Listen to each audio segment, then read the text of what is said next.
की बारिश से आया सबको भिगोने।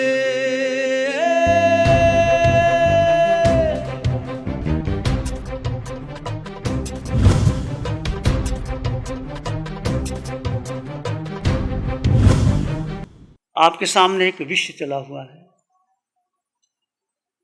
सत्य प्राप्ति का राजमार्ग क्या है। बहुत से धर्मगुरु हैं, परंपराएं हैं, पुस्तकें हैं, परंतु उसमें सार धर्म का, सत्य का मार्ग क्या है, राजमार्ग जो आपके जीवन के लिए कल्याणकारी हो या मेरे जीवन के लिए कल्याणकारी। सत्य क्या है? सत्य को बताया नहीं जा सकता, सत्य का अनुभव किया जा सकता है। सत्य को दिखाया भी नहीं जा सकता,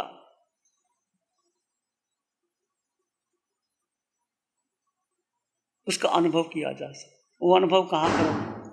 वो सत्य के बाहर है ही नहीं, वो सत्य भी तुम्हारे भीतर है। तो उसका अनुभव कैसे करोगे? अनुभव करने के लिए बहुत जरूरी है कि आप अपने आप को जाने और पहचाने। भगवान की वाणी, कल्याणकारिणी वाणी, सभी तीर्थंकर भगवंतों की वाणी का सार एक ही है। चाहे भगवान ऋषभदेव कह रहे हैं, भगवान महावीर कह रहे हैं, सिमंदर स्वामी भगवान का, अनंत तीर्थंकरों की वाणी का एक ही सार सूत्र है। क्या है वो? आप जीवात्मा हो। बस इतना ही वाक्य काफी है, इतना ही वाक्य है। आपको 4 गति 84 लाख जीव योनियों से सिद्ध गति की ओर ले जाएगा। मैं जीवात्मा हूं, जानकर, समझकर, निर्णय लेकर, उसमें जी करके। देखो, शास्त्र पढ़ लेना, उपदेश दे देना बहुत बड़ी बात नहीं है, उसको जीना। मैं जीवात्मा हूं, उसमें आप जी लिए, अनुभव आ गया, एक वाक्य, एक शब्द आपको सिद्धालय ले जाएगा, 4 गति 84 लाख जीव योनियों से पार कर देगा। पंचम काल में बहुत तरह की मान्यताएं हैं, परंपराएं हैं। हम कह देते हैं कि अपने को जानो, एक को जान लिया, सब जान गए, पर एक क्या है? वो एक जो आपकी आंखों को दिखाई नहीं देता, सुनाई नहीं देता, उसको आप इंद्रियों से, मन से, बुद्धि से जान नहीं सकते। वो आपके पार है। वो कहाँ है? वो आपके भीतर है। कैसे जानोगे उसको? वो जो सार तत्व है, सत्य है, उसको ना तो तुम शब्दों से जान सकते हो, ना 5 इंद्रियों से जान सकते हो, ना मन से जान सकते हो, ना बुद्धि से जान सकते हो। तो फिर कैसे जानोगे? मन से नहीं, बुद्धि से नहीं, इंद्रियों से नहीं, फिर कैसे जानोगे? अनुभव कैसे करोगे? स्वयं में स्वयं कैसे जाओगे? भेद करोगे। जैन दर्शन में, जैन धर्म में भेद विज्ञान, सभी तीर्थंकर भगवंतों ने भेद ज्ञान की बात की है, पर इस आरे में हम थोड़ा भूल गए। भेद ज्ञान क्या? 2 तत्व हैं, वो जुदा जुदा है। ये शरीर जड़ और जीव, जड़ और जीव साथ साथ रहते हैं, पर दोनों जुदा जुदा है। इस देह में आत्मा है, सब में आत्मा है, पर क्या आपने आत्मा का स्वाद चखा? आपको आत्मा का अनुभव आया? दोनों के गुण धर्म अलग अलग है, पर आज तक हम सभी, हमारी एक ही भूल है, जन्मों जन्मों की एक ही भूल है सबकी। जीव ने अपने को नहीं जाना, अपने को नहीं पहचाना, और किसके पीछे लग गया? मन के पीछे, बुद्धि के पीछे, इंद्रियों के पीछे लग गया। और अपनी शक्ति मन बुद्धि इंद्रियों को दे दी, इसलिए 4 गति 84 लाख जीवजोनि में भ्रमण किया। हम जिस गति में गए, जिस कुक्षी में गए, चाहे हम स्वर्ग में गए, मनुष्य बने, देव बने, पशु पक्षी बने, सब में क्या है? एक ही आत्मा, एक ही आया, एक ही नाने, एक ही लोए। ठानंग सूत्र कहता है एक ही आत्मा, एक ही ज्ञान, एक ही लोग, सब में समान है। अब जितने भी लोग बैठे, करोड़ों अरबों लोग, भारत के 130 करोड़ लोग, उसमें पृथ्वी, पानी, अग्नि, वायु, बृहस्पति, बेंद्री, तेंद्री, चिरेंद्री, पचेंद्री, विश्व के सारे लोग, सारे देव, 26 देवलोक, मनुष्य, पशु पक्षी, नरक के नेरिये में क्या है? सब में आत्मा एक है। तो नरक के नेरिये में भी वही आत्मा है और हमारे भीतर में वही आत्मा है। कि हम भेदभाव मिटा सकते हैं, कह सकते हैं। हम क्या देखते हैं? हम उसके शरीर को देखते हैं। आपने देह को देखा पर देह के भीतर जीव तत्व को नहीं देखा। ये सबसे बड़ी भूल है। और जीव अपने को भूल गया और मन के साथ लग गया, बुद्धि के साथ लग गया, इंद्रियों के साथ लग गया और अपनी शक्ति मन को दे दी, बुद्धि को दे दी, इंद्रियों को दे दी। इसमें सब हम जीव की शक्ति कमजोर हो गई। तो हम समझें कि मैं हूं क्या, मेरा अस्तित्व क्या है, मैं किस लिए आया हूं। पहले अपने को नहीं जाना कि मैं हूं कौन है। आप कह देंगे कि मैं मुनि हूं, मेरा संघ है, मेरे गुरु हैं, मेरे शिष्य हैं। ये तुम्हारा कोई परिचय तो नहीं है। मेरे माता पिता है, मेरा कुल है, जाति है, ये सारा परिचय शरीर का है। शरीर के साथ तुम्हारे भीतर जो आत्मा है वो शुद्ध है, वो शुद्ध थी, शुद्ध है, शुद्ध ही रहेगी। चाहे आत्मा नरक में चली जाए फिर भी शुद्ध है। जैसे कमल का एग्जाम्पल दिया था, कमल कीचड़ में जन्म लेता है, उसकी नाल ऊपर रहती है, उसके पत्ते ऊपर रहते हैं, पर वो खिलता है तो सबको सुगंधित कर देता है, प्रफुल्लित कर देता है। कीचड़ में कमल, ऐसे आत्मा किसी देह में भी जाए, देव योनि में जाए, पशु योनि में जाए, मनुष्य में जाए, नरक की योनि में जाए, पर आत्मा वही शुद्ध है। नरक के नेरिये भी निकल करके तीर्थंकर बन सकते हैं। ऐसे पशु पक्षी भी हैं जो एक भवतारी मोक्ष चले जाएंगे। ऐसे बृहस्पति में भी जीव हैं जो एक भाव करेंगे मोक्ष चले जाएंगे। सत्य क्या है? आत्मा। एक आत्मा को जान लो। और जानने का मतलब केवल पढ़ना, लिखना, सुनना, बोलना नहीं है, उसको जीना, उसका स्वाद चखना, उसका अनुभव लेना, उसकी गहराई में जाना, उसमें डूब जाना। तो कैसे डूबोगे, कैसे आओगे? जैसे आपने भोजन किया, भोजन में आपको रस आया, वो रस कौन ले रहा है? कौन रस लेता है? जिह्वा लेती। तुम तो नहीं लेते? नहीं लेते। जब भोजन लेते हैं तो रस जिह्वा लेती है, पर हम या आत्मा, जीव उस रस के साथ लग जाता है। सबसे बड़ी भूल ये है कि आज तक जीव ने कुछ भोजन लिया ही नहीं। जीव ने, आत्मा ने आज तक अन्न का दाना ग्रहण नहीं किया, पानी की बूंद नहीं पी। ये भ्रांति है कि मैंने भोजन किया, मैंने सुना। ये 5 इंद्रियों के विषय, इसमें जो है वो इंद्रियों के विषय है, जीव का विषय नहीं है। जीव की उपस्थिति में आप भोजन करते हैं, पर जीव भोजन नहीं लेता, जीव रस नहीं लेता। हम भ्रांति में जब रस लेते हैं, जिह्वा पे रस आता है तो अनुकूल होता है तो बहुत अच्छा लगता है, प्रतिकूल होता है तो हम नहीं लेते। ऐसे आँखों से, कानों से, नासिका से आपने सुगंध ली, वो सुगंध जब शब्द सुने, वो इंद्रियों के शब्द हैं, तुम्हारे नहीं। भेद करो, यहाँ भेद विज्ञान। ये इंद्रियों का सुख है, मेरा नहीं है। सुख और साता में अंतर करो। हम इसको सुख मान लेते हैं, इसमें सुख है ही नहीं। सुख किसका स्वभाव है?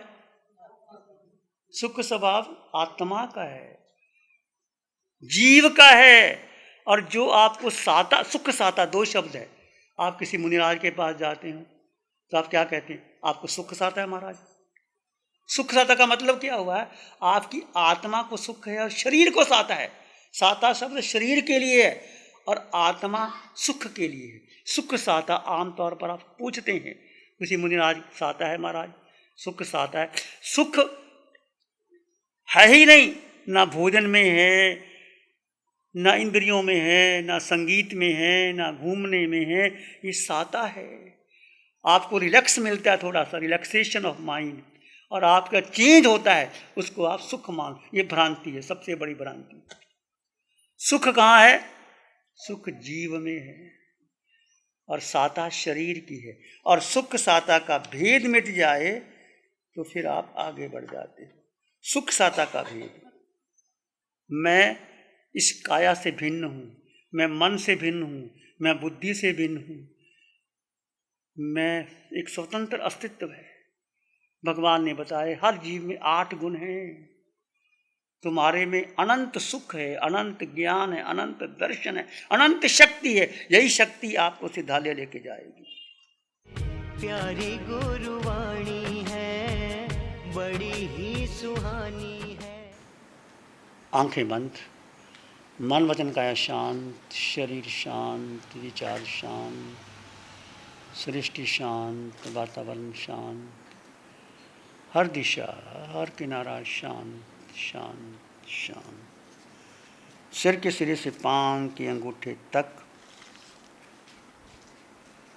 अपने भीतर शुद्ध चेतना का एहसास कीजिए। तुम केवल केवल आत्मा हो। सिर के सिरे से पांव के अंगूठे तक एक आत्म तत्व जो अमूर्त है, जो निराकार है, जिसका वजन नहीं, जो दिखाई नहीं देता, जिसकी आंख नहीं, नाक नहीं, कान नहीं, जिह्वा नहीं, जो इंद्रियों से परे, मन से परे, बुद्धि से परे, पर अनंत शक्तिशाली आत्मा, वो तुम हो, वो तुम्हारे भीतर है। सिर के सिरे से पांव के अंगूठे तक उस आत्म तत्व को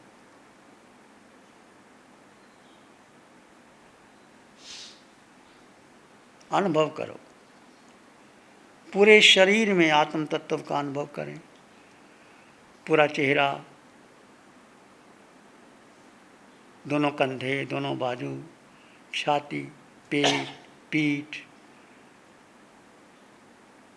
जंघा, घुटने, टांगे, पूरे शरीर में आत्म प्रदेशों के स्पंदन का अनुभव करें।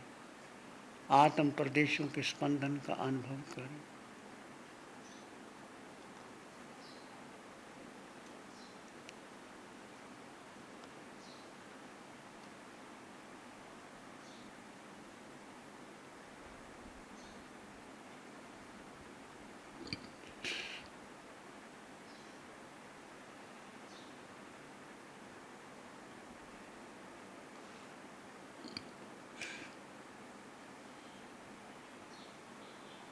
विचार आए तो आने दें, जाए तो जाने दें। तुम विचार नहीं हो, तुम मन भी नहीं हो, तुम बुद्धि भी नहीं हो। तुम एक अखंड, संपन्न, परिपूर्ण आत्मा हो, जिसमें अनंत सुख, अनंत शक्ति है, अनंत ज्ञान है, अनंत दर्शन। वो आत्मा का निज गुण है।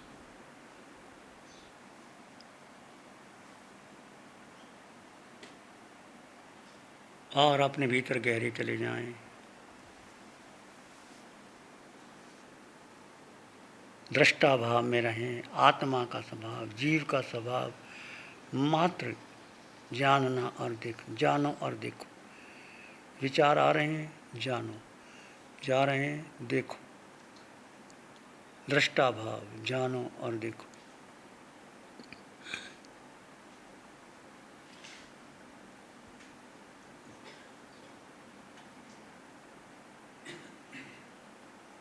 प्राणी मात्र के लिए मंगल की कामना कीजिए।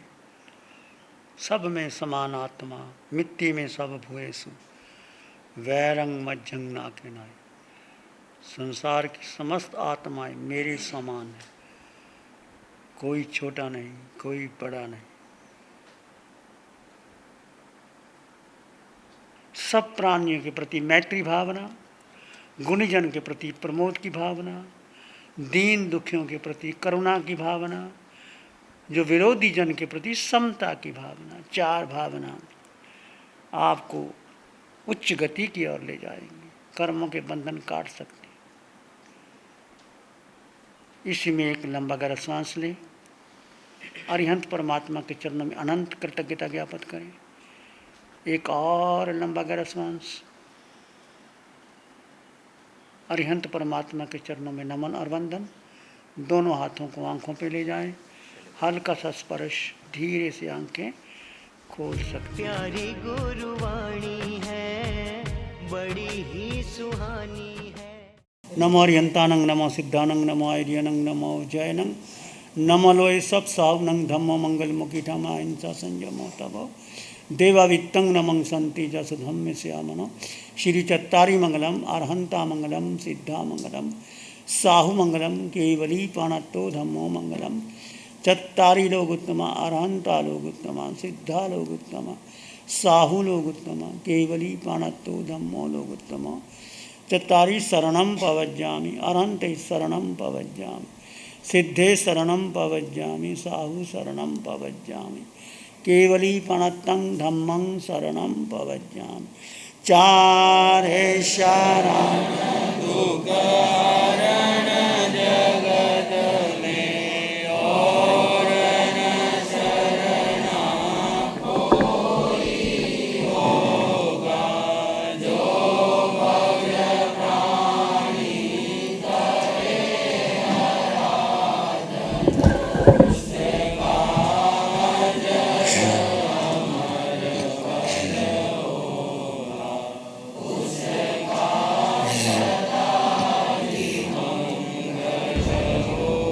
ये अनुपम महापुरुष अपनी ध्यान साधना से, अपने चिंतन से, अपने पुरुषार्थ से संसार को एक नए उजाले की ओर ले जा रहा है।